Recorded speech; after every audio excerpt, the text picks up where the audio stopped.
Kung natatandaan nyo mga agulong, yung nakaraan na in-upload natin na binaklas natin yung pinakagulong na lumaang mags, ito na po siya.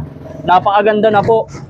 Shoutout nga po pala kay Chris Auto Paint Shop. Siya po ang nagpinta niya na talagang napakaganda. Quality po. Tingnan nyo po, ang ganda oh.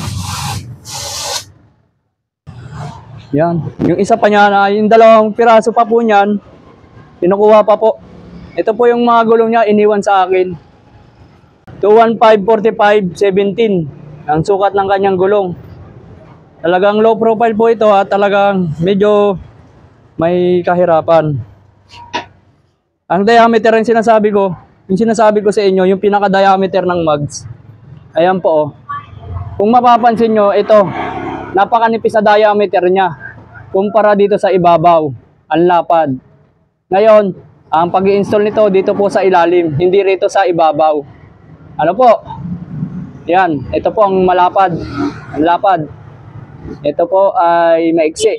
Dito yan ang tama. Ang ganda talaga. So, sa mga nagtatanong, ito po yung page niya. Paki-follow na lang din po at i-message niyo po si Chris Auto Shop. Yan. Nangyari si Sir. Ang ganda ng kanyang papintura oh. Isang brand ng Rota. Yung nakaraan mga agulong, yung inano nga natin, yung binaklas natin na akala mo hindi na gaganda, gumanda dahil sa ang ganda ng pintura niya oh.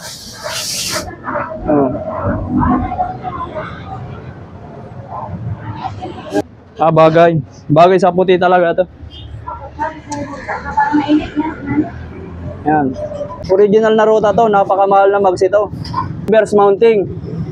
Marami nagkakamali rito ng mga baguang tireman. Hindi ka rito sa ibabaw. Dito ka dapat sa ilalim. Magtatanggal ka, mag-i-install ka rito rin sa ilalim. Ang mangyayari nito, install natin sa tire machine. Talagang tire machine ang kailangan nito dahil bagong pintura.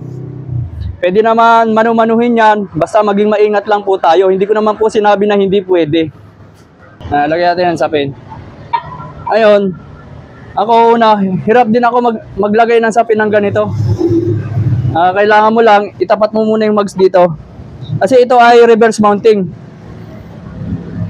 Ito ang malapad na area, ito yung manipis na area. Mag-install tayo rito sa ibabaw. Ngayon, syempre, pag inipit ito ng clamp, masisira po ito. Pag walang sapin yung ating clamp. Ngayon, bumili po ako nito sa online. At ganito dapat, ganito ako gumagawa. Tinatapat ko muna yan sa pinakangipin ng pinaka-arm ng ating, pinaka-clamp ng ating tire changer. Tinatapat ko muna yan isa-isa.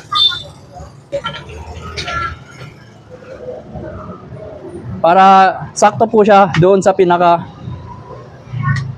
ng ating, pinaka-clamp ng ating machine. Ngayon, iyan natin sa ilalim yan. Saktuhan lang po yan. Ibuka mo muna. Ilagay ang sakto yan. Yan, okay na po. Customer, dalawang brand.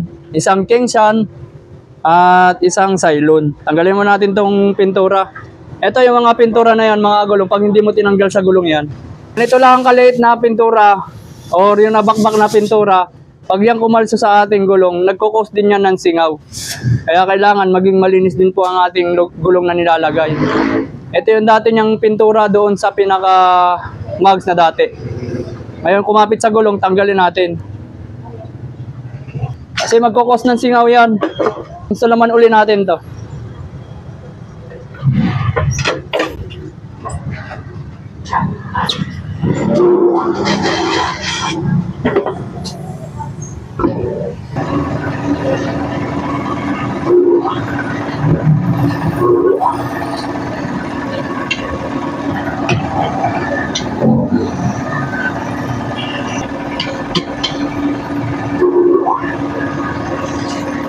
Pag ganyan pilit na, pag ganito pilit na, huwag mo ipilit na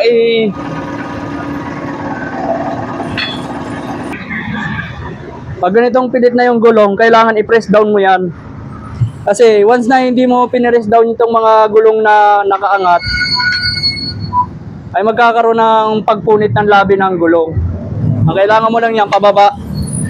Pababain mo itong mga area na to. Ngayon, kung sure ka na bumaba na lahat, ibalik mo lang yan, tapos ikot uli. Napakasimple lang. Ganun lang po yung hindi yung gaganong-ganong ka pa.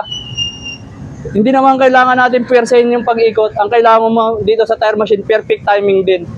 Nakita nyo po low profile, ganito po tayo nag-install.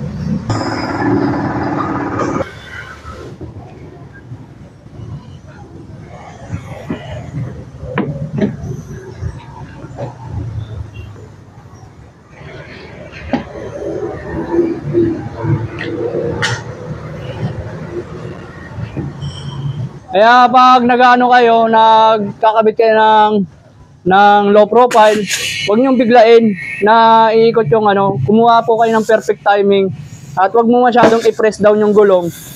Kasi pag masyadong mong pinirest down yung gulong, yung labi, magkakaroon ng hindi magandang posisyon ng pag-ikot ng gulong at magkakaroon ng bangas, pati yung pinaka labi ng gulong magkakaroon ng tapyas. Ito na po ang finished product ng ating ginawa. Yan. Ganda yan. Walang gasgas yan dahil nilagyan po natin ng sapin sa pinaka-mags. Yan o. Rota. Isang brand ng Rota. Original na Rota po ito.